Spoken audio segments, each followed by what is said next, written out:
Hi, I'm Sudhir Patil from Leap Infosystems Private Limited, a convergent lighting controls and automation company. Today, I would like to share you a very unique and very common situation, which I'm sure you will relate easily. And you must be curious what is 80% is.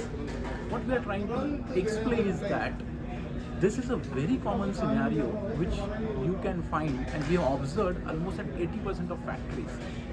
Today's factories or facilities are well designed, keeping all green aspects in consideration.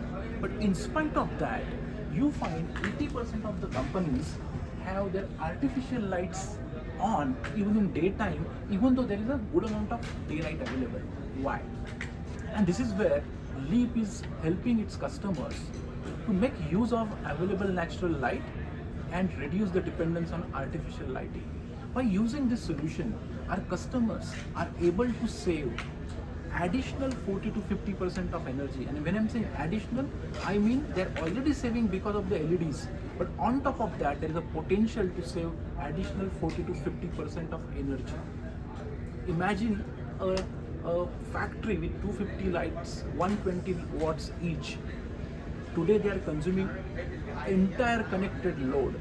But with this concept, morning 6 to evening 6, we are very certain that we can reduce this by minimum 40 to 50%. And this is not only about lighting automation. This is a complete internet of things. Using that, our customers are able to measure how much energy they are consuming. They are able to monitor the light status. They are able to automatically detect the failures, which is a very big benefit to their maintenance team.